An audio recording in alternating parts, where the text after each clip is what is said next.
नमस्कार, प्रणाम, आदाब। कोविड-19 के प्रादुर्भाव की वजह से आज विद्यार्थी शाला में प्रत्यक्ष अध्ययन अनुभव लेने से वंचित हैं। बृहन्मुंबई महानगर पालिका शिक्षण विभाग ने एक सराहनीय कदम उठाया, जिससे हमारा कोई भी विद्यार्थी शिक्षा से वंचित न रहे। और इस श्रृंखला के अंतर्गत हम अपने विषय के रोचक घटक लेकर, रोचक वीडियोस लेकर आपके सामने उपस्थित रहेंगे। और इसी के अंतर्गत मैं श्रीमती पूर्णिमा पांडे आप सभी को वर्चुअल स्टूडियो क्लास में आमंत्रित करती हूँ अपने एक नए विषय के साथ, नए घटक के साथ। तो चलें अपने विषय के संग। कक्षा छठी हिंदी बाल भारती, दूसरी इकाई, पाठ 12 दोहे। इस पाठ में बच्चों सुनो और गाओ। दोहों को सुनो और उन्हें अपने हिसाब से गाते जाओ। दोहे। इस पाठ में कबीरदास जी, रहीमदास जी, तुलसीदास जी और कवि बिहारी, इनकी रचनाएं ली गई हैं, इनके दोहे लिए गए हैं। ये सभी कवि मध्यकालीन कवि हैं और इनके द्वारा लिखे गए दोहे हिंदी के अमूल्य अक्षरधन हैं। इनके दोहों में बहुत सारी नैतिक शिक्षा सहज रूप में हमें मिल जाती है। जो बड़ी बड़ी बातें हम ज्ञान के द्वारा, प्रवचन या उपदेश के द्वारा नहीं सीख पाते, वह इन दोहों में इतनी सहज रूप में हमें मिलती है कि हमें उसको सीखना ही नहीं पड़ता, वो हमारे जीवन का हिस्सा बन जाते हैं। प्रस्तुत दोहे नीति मूल्यों पर आधारित हैं। तुलसीदास जी, कबीरदास जी, कवि रहीम और कवि बिहारी, इनके कुछ दोहे यहाँ हम पढ़ने जा रहे हैं। सबसे पहले हम पढ़ते हैं कबीरदास जी के दोहों को। काल्ह करे सो आज कर, आज करे सो अब, पल में परलय होएगी, बहुरी करेगा कब। कबीरदास जी यहाँ कहते हैं कि तुम्हें जो काम कल करना है, काल्ह मतलब कल, उसे आज ही पूरा कर लो, और जिस काम को आज करना है उसे अभी पूरा कर लो।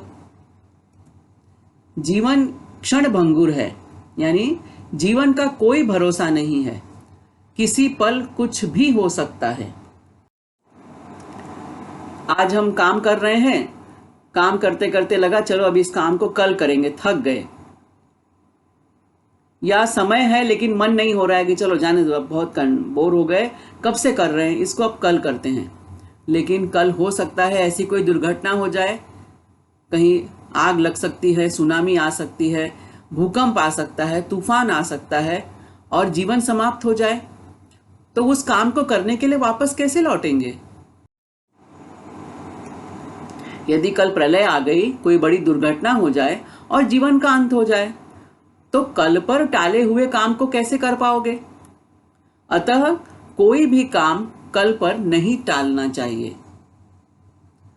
इस दोहे में जो नवीन शब्द है, काल्ह मतलब कल, परलय प्रलय, बहुरी, बहुरी मतलब फिर या लौट कर या वापस आना, कई अर्थ होते हैं इस शब्द के। यहां पर बहुरी शब्द का अर्थ है फिर।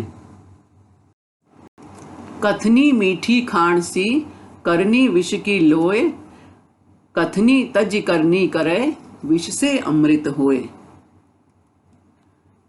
मीठी खाण, खाण मतलब होता है शक्कर, तो कथनी मीठी खाण सी। संत कबीरदास जी कहते हैं कि सिर्फ बातें करना शक्कर के समान मीठा लगता है। मीठा लगने का यहाँ प्रतीक है, मतलब आसान लगता है, सहज लगता है। किसी को भी शक्कर दे दो, मीठी गोली दे दो, चॉकलेट दे दो, हम आसानी से खा जाते हैं उसको, हमें अच्छा लगता है। करनी विष की लोय, लोय मतलब जैसे हम जब रोटी बनाते हैं तो उसका जो रोटी बेलने के लिए जो आटे का चकवा बनाते हैं या पेड़ा बनाते हैं, उसे लोय कहते हैं। तो करनी विष की लोए, और काम करना जहर की गोली के जैसा लगता है। क्यों? जहर की गोली मतलब जहर जो है पीना बहुत कठिन है। जहर पीने के बाद क्या होता है, किसी को जहर पिला दिया जाए तो उसकी मृत्यु हो जाती है। कई बार जहरीले सांप या बिच्छू काट लेते हैं तो आदमी की मौत हो जाती है। तो कहने का मतलब कि अपनी बात को कार्य के रूप में बदलना अर्थात मेहनत करना विष की गोली के समान लगता है। मेहनत करना कठिन काम है ना। उसमें पसीना बहाना पड़ता है, काम करना पड़ता है, समय से उठना पड़ता है, अपने आलस को त्यागना पड़ता है। तो वो जो है आलसी आदमी जो है, जो कुछ काम नहीं करना चाहता, सिर्फ बैठ के बड़ी बड़ी बातें करता है, डींग मारता है, तो उसके लिए बातें करना अच्छा है। और मेहनत करना उसे कैसे लगता है? मेहनत करना उसे जहर की गोली के समान लगता है। जिस प्रकार विष पीना कठिन है और खांड खाना आसान है। किसी को कह दे कि भाई तुम्हें जहर पीना, ये लो पानी दिया, ये लो जहर है, पी लो। कौन पिएगा भला? कोई नहीं पिएगा। और किसी को शक्कर दे दो, गोली दे दो, शक्कर की मीठी गोली दे दो, तो लोग नहीं भी इच्छा होगी तो भी खा लेते हैं, चलो शक्कर ही तो है। तो इसी प्रकार मेहनत करना कष्टप्रद लगता है। मेहनत करने में बहुत ये करना पड़ता है ना, परिश्रम करना पड़ता है, तो उसमें अच्छा नहीं लगता, वो कष्टप्रद लगता है, कठिन प्रतीत होता है। और सिर्फ बैठकर बातें करना आसान लगता है। तो जिस तरह जहर पीना कठिन है, जहर कोई नहीं पीना चाहता, पीना भी नहीं चाहिए, तो उसी तरह मेहनत करना कठिन लगता है, कष्टप्रद लगता है। इसलिए कवि कहते हैं, कबीरदास जी कहते हैं, केवल बोलते रहने या कहते रहने या डींग मारते रहने से कुछ नहीं होता। यदि अपनी कथनी को कार्य में बदल दें, अर्थात यदि हम कर्म करने लगें, तो अच्छे काम का परिणाम भी अच्छा मिलेगा और तब कष्ट करना सफल हो जाएगा। सार यह कि जब हम केवल कहते रहने का परित्याग करके कर्म करने लगेंगे, तो वही विष अमृत के समान बन जाएगा। जो हमें मेहनत करना कठिन लगता है, मुश्किल लगता है, हमें तकलीफ होती है, लेकिन हम जब मेहनत करेंगे तो निश्चित परिणाम भी अच्छा मिलेगा। और जब अच्छा फल हमें मिलेगा तो हमारे सारे कष्ट जो हैं हम भूल जाते हैं। जैसे हम पढ़ाई करते हैं, परीक्षा के लिए मेहनत करते हैं, स्कूल आते हैं, साल भर पढ़ाई करते हैं, खूब मेहनत करते हैं, और जब हम अच्छे नंबरों से पास होते हैं तो हमें कितनी खुशी होती है। हम कंपटीशन में, रेस में, स्कूल में खेल की प्रतियोगिता है, खूब मेहनत करते हैं। तो मेहनत करते समय तो हमें बहुत दौड़ना पड़ता है। कई बार दौड़ते समय हम गिर जाते हैं, हमें चोट लग जाती है ना। तो लेकिन हम जब रेस में जीतते हैं, फर्स्ट नंबर आते हैं, मेडल मिलता है, तब कितना अच्छा लगता है। तो इसलिए हम जब कहते हैं कि सिर्फ बोलते मत रहो कि अरे मैं तो क्या 4 लोगों को गिरा सकती हूँ, मैं तो क्या दौड़ूंगी तो फर्स्ट ही आऊंगी, ऐसे बहुत मैदान मैंने दौड़े, ऐसे बड़ी बड़ी बातें करने से कुछ नहीं होता।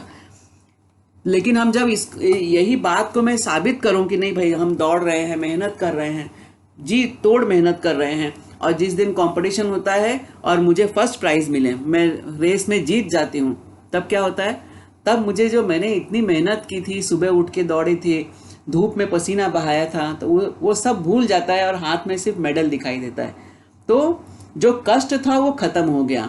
तो कवि कबीरदास जी कहते हैं कि हम जब कर्म करने लगेंगे और हमें अच्छे कर्म का अच्छा परिणाम मिलेगा, तो जो कष्ट हमें महसूस हुआ, तो जो जहर के समान हमें कष्ट हुआ था, वो कष्ट जो है वो अमृत के समान बन जाता है।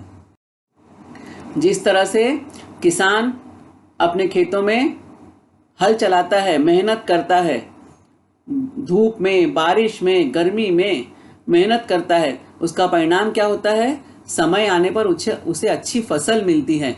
तो किसान और उसका परिवार उन सारे कष्टों को भूल जाता है जब वो अपनी लहलहाती फसल देखता है। और एक व्यक्ति ऐसा है जो बैठ के अपना सिर्फ बोल रहा है कि अरे मेरे पास तो बहुत ज़मीन है, इतनी सारी ज़मीन है, मैं जरा सा भी काम कर लूँगा तो मेरी ज़मीन में तो सोना निकलेगा, सोना पैदा होगा। और लेकिन वो कुछ काम नहीं करता है, बैठे बैठे बस मुंह चलाते रहता है। उसका परिणाम क्या होता है? उसकी ज़मीन बंजर की बंजर रह जाती है, उसे कोई भी अच्छा परिणाम नहीं मिलता। इसलिए हमें अच्छे काम करते रहना चाहिए, काम से कभी भी जी नहीं चुराना चाहिए। रहीम, कवि रहीम, इनके दोहे अब हम पढ़ेंगे। कही रहीम संपत्ति सगे, बनत बहुत बहुरीत, विपति कसौटी जे कसे, सोई सांचे मीत। रहीमदास जी कहते हैं कि जब मनुष्य के पास धन संपत्ति होती है तब बहुत सारे लोग उसके मित्र, रिश्तेदार, नातेदार बन जाते हैं। और बहुत से लोग तो स्वार्थ के कारण कि चलो आज इनके पास पैसा है, बड़े लोग हैं, कभी इनसे कुछ काम निकलेगा तो हमारा काम हो जाएगा, और इनके साथ रहेंगे तो हमें खर्चा पानी मिलता रहेगा, हम लोग भी फुकट में फ्री में खा लेंगे, फ्री में नाश्ता कर लेंगे। तो अनेक लोग स्वार्थवश भी आपके करीबी दोस्त, मित्र, नातेदार बन जाते हैं। परंतु विपत्ति के समय, संकट के समय ऐसे लोग साथ छोड़कर भाग जाते हैं। उनको लगता है पता नहीं कब ये हमसे मांगने आ जाए, अभी तो इसको प्रॉब्लम हो गई है, कब हमसे मदद मांगने आ जाए, कुछ पैसा ही मांगने आ जाए। तो लोग, स्वार्थी लोग जो होते हैं, जो झूठे दिखावे के लोग होते हैं, वो संकट के समय साथ छोड़कर भाग जाते हैं, दूर चले जाते हैं। लेकिन विपत्ति पड़ने पर जो हमारे साथ खड़े होते हैं वही हमारे सच्चे मित्र होते हैं। लेकिन जो हमारा सच्चा साथी है, सच्चा दोस्त है, वो किसी भी मुश्किल की घड़ी में अपने दोस्त का साथ नहीं छोड़ता। जैसे किसी एक व्यक्ति के पास बहुत सारी धन संपत्ति है, सोना है, तो उसके आसपास बहुत सारे लोग रहेंगे, अरे ये तो बड़ा आदमी है, इससे तो हमारा बहुत सारा काम हो सकता है, उसके आसपास लोगों की भीड़ लगी रहती है। लेकिन जब वो आदमी कंगाल हो जाए, उसका जेब खाली हो गया, बिल्कुल पैसा नहीं है उसके पास, तो ये सारे लोग उसको छोड़ के चले जाते हैं, उसका पैसा अभी खत्म हो गया उसके पास से। तो जितने भी उसके दोस्त होते हैं सब उसका साथ छोड़ देते हैं, उसका हाथ छोड़ के चले जाते हैं। लेकिन ऐसे समय में यदि कोई सच्चा मित्र है तो वो आपका साथ नहीं छोड़ता।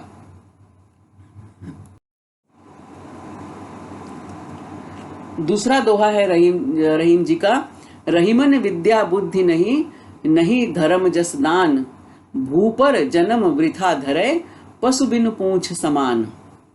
अब इसमें बहुत सारे शब्द हैं। विद्या हम जानते हैं, शिक्षा, बुद्धि, धर्म, जस मतलब यश, प्रसिद्धि, कीर्ति, दान करना हम जानते हैं, भू मतलब धरती, वृथा मतलब बेकार में, पशु है जानवर, पूंछ हम समझते हैं।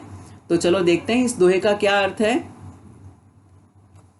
कवि रहीम कहते हैं कि जिस मनुष्य के पास विद्या या शिक्षा नहीं है, जिसके पास सही निर्णय लेने योग्य बुद्धि नहीं है, जिसके पास धर्म नहीं है, नहीं धर्म अर्थात जो सही आचरण नहीं करता, जस नहीं है, जिसको कभी यश की प्राप्ति न हुई हो, जिसने कभी दीन दुखियों के लिए दान न किया हो, ऐसे लोग मनुष्य होकर भी मनुष्य कहलाने लायक नहीं हैं, मनुष्य कहलाने के योग्य नहीं हैं।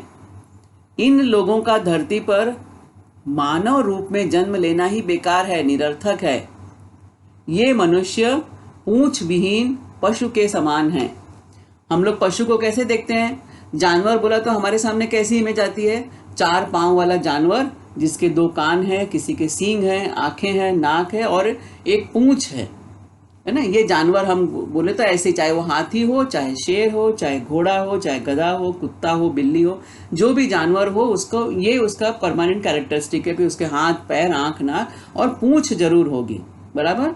तो कवि रहीम जी कहते हैं कि जो मनुष्य अच्छा आचरण नहीं करता, जिसको कभी किसी काम में यश न मिला हो, जो कभी दीन दुखियों के लिए सहायता न करता हो, जिसके पास शिक्षा नहीं है, ऐसा मनुष्य होकर भी मनुष्य कहलाने लायक नहीं है।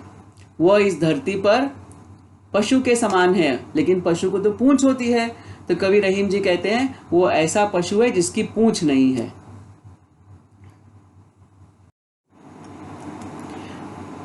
इसी के लिए संस्कृत में एक श्लोक कहा गया है, ये शाम न विद्या तपो न दानम, ज्ञानम न शीलम न गुणो न धर्म, ते मर्त्य लोके भुविभार भूता, मनुष्य रूपेण मृगाश्चरन्ति। इस पद का अर्थ है कि जिन लोगों के पास न तो विद्या है, ये शाम न विद्या, जिनके पास विद्या नहीं है, न तप है न दान है। तप मतलब मेहनत नहीं है जिसके पास, न उसके पास दान करने के गुण है, न शील ज्ञानम न शीलम न गुणोधर्म धर्म, न शील है न गुण है न धर्म है, न अच्छा आचरण है उसके पास, न कोई गुण है। ऐसे लोग ते मरते लोके, मरते मतलब धरती लोक, ऐसे लोग धरती लोक पर भार के समान हैं। मनुष्य के रूप में, मनुष्य रूपेण मृगाश्चरन्ति, और मनुष्य के रूप में मृग या जानवर की तरह से घूमते रहते हैं। मृग मतलब होता है जानवर। मृग का एक अर्थ हिरन भी होता है और मृग का एक अर्थ होता है 4 पांव वाला जानवर।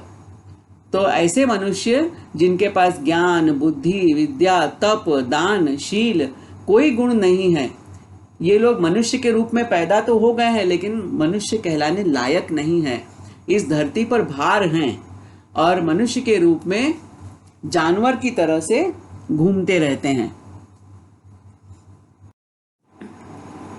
तुलसीदास जी, तुलसीदास जी का नाम तो बहुत जाना पहचाना है, बहुत प्रसिद्ध नाम है। रामचरितमानस तुलसीदास जी की बहुत प्रमुख रचना है। उनके 2 दोहे यहाँ पर हम पढ़ेंगे। मुखिया मुख सो चाहिए, खान पान को एक, पाले पौसे सकल अंग, तुलसी सहित विवेक। मुखिया यानी जो लीडर होता है, परिवार का लीडर है, परिवार का प्रमुख है, मुख्य है, वो मुखिया। मुख मतलब हमारा मुंह, सौ मतलब मुख सौ, मुंह सा। खान पान को एक, पाले पोसे, पालना पोसना, पालन पोषण करना। सकल मतलब सब। तुलसीदास जी कहते हैं कि मुख या मुंह हमारे शरीर का एकमात्र ऐसा अंग है जो अन्न भोजन ग्रहण करता है, पानी भी लेता है। हमको जब भूख लगती है तब मुंह से ही खाना खाते हैं ना, चाहे दाल चावल खाएं, चाहे रोटी सब्जी खाएं, चाहे पानी पूरी खाएं, पाव भाजी खाएं, कुछ भी खाएं, इडली डोसा खाएं, वड़ा सांभर खाओ, भेलपूरी खाओ, जो भी खाते हैं हम मुंह से ही खाते हैं। प्यास लगने पर पानी भी मुंह से पीते हैं।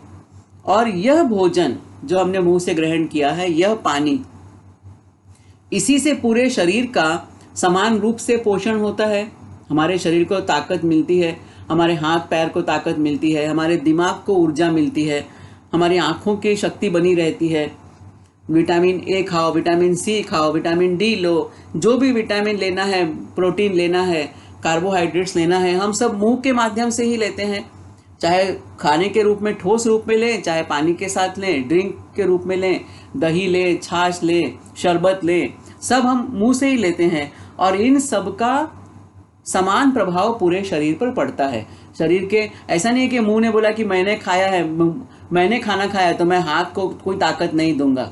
अच्छा, आज मैंने खाना खाया है तो आज मैं खाली पैर को ताकत दूंगा, लेकिन आज हाथ को ताकत नहीं दूंगा, ऐसा कभी मुंह कहता नहीं है। मुंह से जो भी खाना खाया गया, जो भी भोजन लिया गया, पूरे शरीर पर उसका समान प्रभाव पड़ता है। और तुलसीदास जी कहते हैं कि परिवार का मुखिया भी ऐसा ही होना चाहिए। जो हमारे परिवार का मुख्य है, प्रमुख व्यक्ति है, वो भी ऐसा होना चाहिए। पहले परिवार में बड़े बड़े संयुक्त परिवार होते थे, बहुत सारे लोग एक साथ रहते थे, तो ऐसे में जो परिवार का मुखिया होता था उसकी बहुत बड़ी जिम्मेदारी होती थी कि किसी भी सदस्य के प्रति कोई अन्याय न हो, कोई भेदभाव न हो। तुलसीदास जी कहते हैं कि परिवार का मुखिया भी ऐसा होना चाहिए। कैसा? मुख के समान। उसी मुख से हम खाना भी खा रहे हैं, पानी भी पी रहे हैं, अनाज भी ले रहे हैं, लेकिन मुख शरीर के सभी अंगों को एक रूप में देखता है। वो कभी नहीं बोलता मुख कि नहीं भाई, मैंने मेरे मुंह से खाया है ना, मैंने खाने में मदद की है तो मैं खाली हाथ को ताकत दूंगा, आंख को ताकत नहीं दूंगा। मैंने इस मुंह से पानी पिया है तो मैं खाली अपने पेट को ही राहत देने वाला हूँ, लेकिन लीवर को मैं कोई ताकत नहीं दूंगा। ऐसा नहीं होता है। तो तुलसीदास जी कहते हैं कि परिवार का मुखिया भी ऐसे मुख के समान होना चाहिए। उसे परिवार के सभी सदस्यों के साथ बिना किसी भेदभाव के व्यवहार करना चाहिए। जैसे हम देख रहे हैं कि हम जो भी भोजन करते हैं वह मुंह से ही करते हैं। पानी पीते हैं मुंह से ही पीते हैं, चाहे बच्चा पानी पिए, चाहे छोटा बच्चा पिए, चाहे बड़ा बच्चा पिए, पानी सब मुंह से पीते हैं, खाना मुंह से खाते हैं।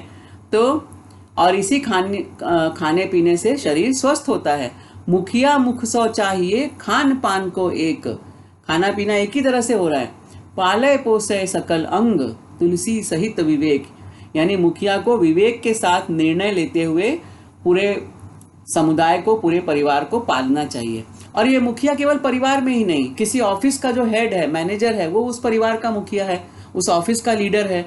तो उसके साथ अंडर में बहुत सारे लोग काम करते हैं, तो उसे सभी लोगों के साथ एक जैसा व्यवहार करना चाहिए। स्कूल में हम देखें तो प्रिंसिपल एक मुखिया होता है। स्कूल को यदि हम शाला परिवार कहें तो प्रिंसिपल जो है उसका एक मुखिया है।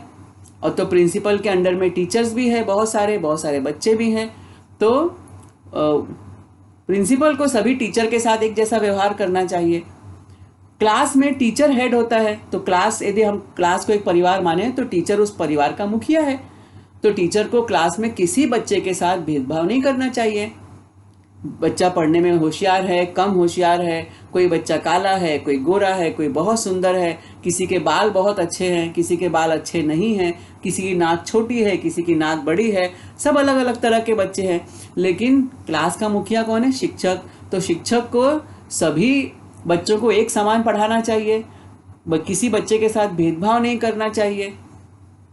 तो जो मुखिया जो भी हो, चाहे स्कूल में हो, क्लास का मुखिया हो, चाहे किसी ऑफिस का मुखिया हो, समाज का मुखिया हो, चाहे देश का मुखिया हो या परिवार का मुखिया, उसे अन्य सदस्यों के साथ किसी प्रकार का भेदभाव नहीं करना चाहिए। विवेक सहित उचित निर्णय लेकर ही काम करना चाहिए। तुलसी या संसार में भांति भांति के लोग, सबसे हंस मिल बोलिए, नदी नाव संजोग। तुलसीदास जी का दूसरा दोहा है ये। तुलसीदास जी कहते हैं इस संसार में भांति भांति के लोग हैं। भांति भांति के मतलब अनेक प्रकार के लोग हैं, अर्थात अनेक प्रकार के स्वभाव हैं लोगों के, अनेक प्रकार के रूप है, रंग है, बुद्धि, गुण, अलग अलग तरह के लोग हैं। किसी के साथ हमारी दोस्ती ज्यादा होती है तो किसी के साथ कम होती है। फिर भी जब हम किसी से मिलें तो हंस बोल कर मिलें।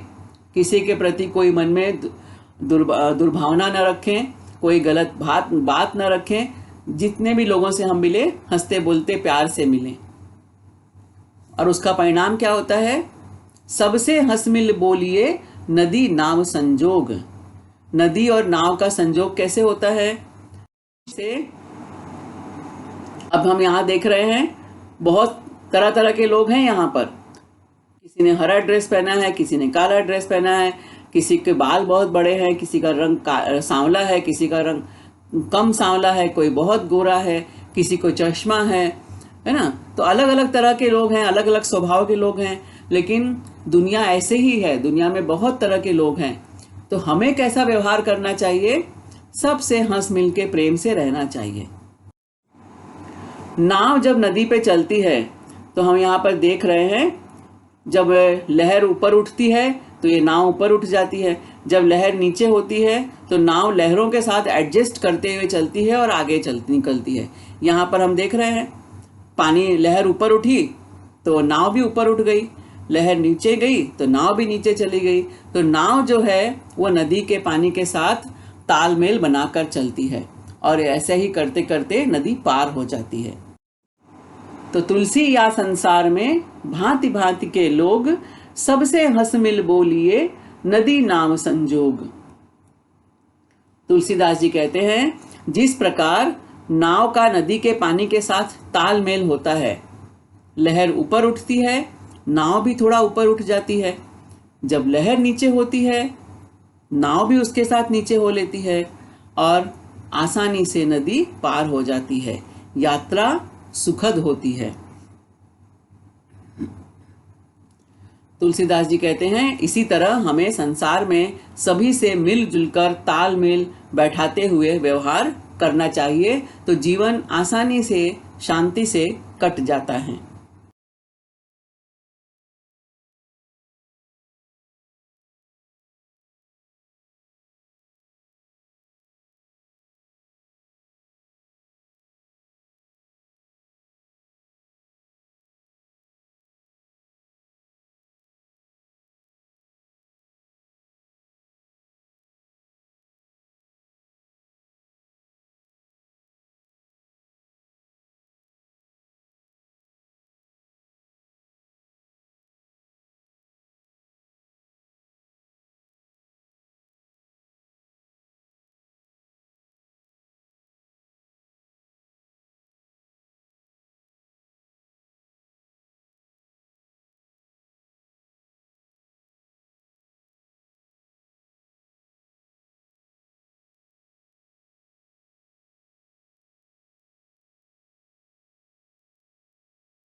अब हम पढ़ने जा रहे हैं कवि बिहारी के दोहे।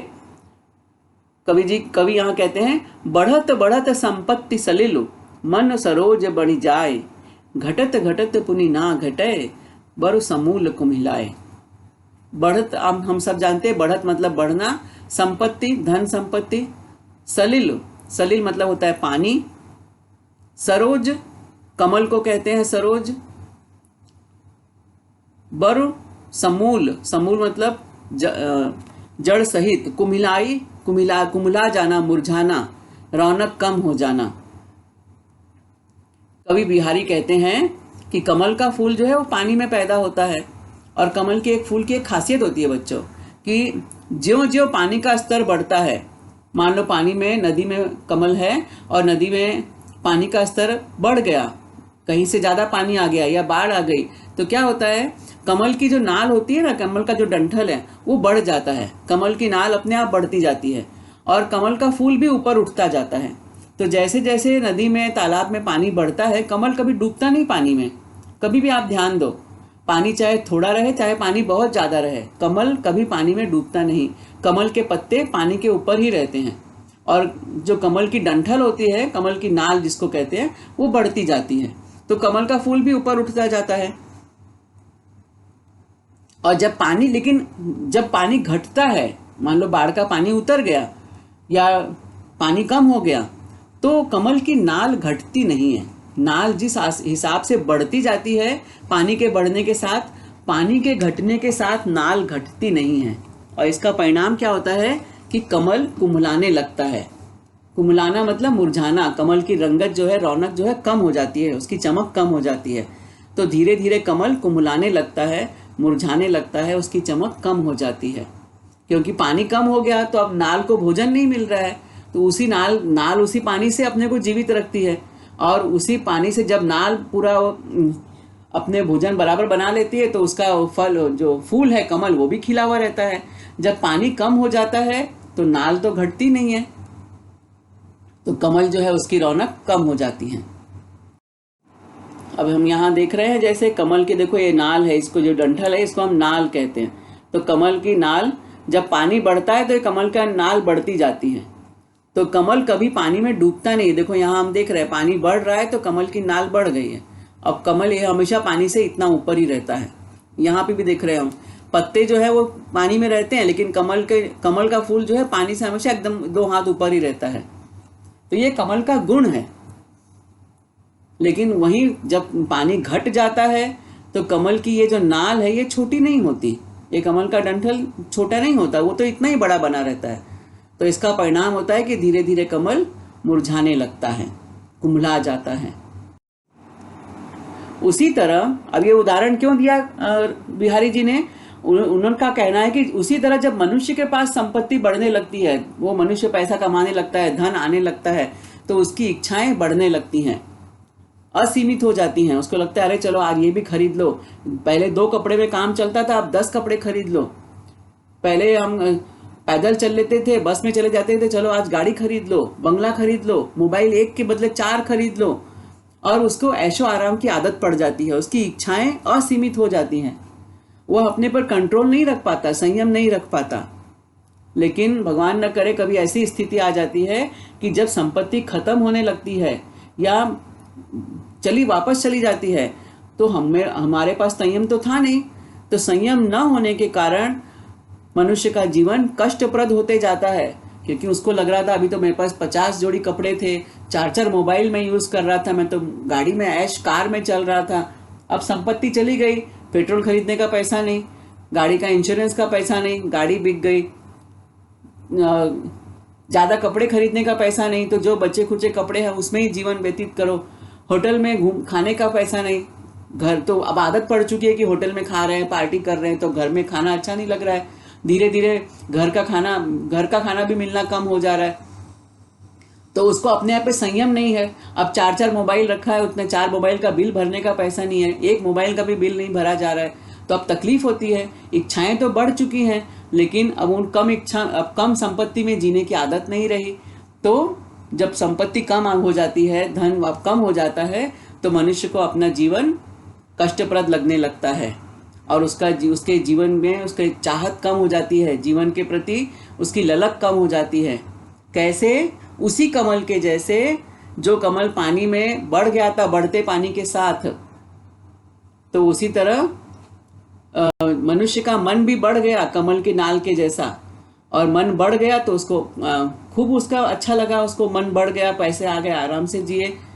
अब जब पानी घट गया तो कमल की नाल घटती नहीं है, वो कमल मुरझा जाता है। तो जब संपत्ति कम हो गई तब क्या हुआ? संपत्ति कम हो गई तो कमल, जो मनुष्य रूपी कमल है, वो मुरझाने लगा। कवि बिहारी का अंतिम दोहा है, संगति सुमति न पाबही, परे कुमति के धंध, राखो मेल कपूर में, हिंग न होत सुगंध। कितनी अच्छी बात है। संगति सुमति न पाबही, परे कुमति के धंध, राखो मेल कपूर में, हिंग न होत सुगंध। अब यहाँ पर हम लोग हींग जानते हो बच्चों, आप अपने घर में देखा होगा, हींग घर में दाल वाल का तड़का देने के लिए, सब्जी में डालने के लिए हींग का प्रयोग होता है। हींग की महक बहुत तेज होती है, तीखी, एकदम तीक्ष्ण होती है। और कपूर भी आपने देखा है, कपूर की महक कितनी अच्छी लगती है, मंद मंद एकदम सुगंध होती है और अच्छी लगती है एकदम से। जहां कपूर जला दो तो एकदम आसपास का वातावरण सुगंधित हो जाता है। तो संगति सुमति न पाबही, परे कुमति के धंध, राखो मेली कपूर में, मेली मतलब मिलाकर, राखो मतलब रखना, कपूर में, हींग न होत सुगंध। कपूर की गंध मंद मंद सुगंध देती है।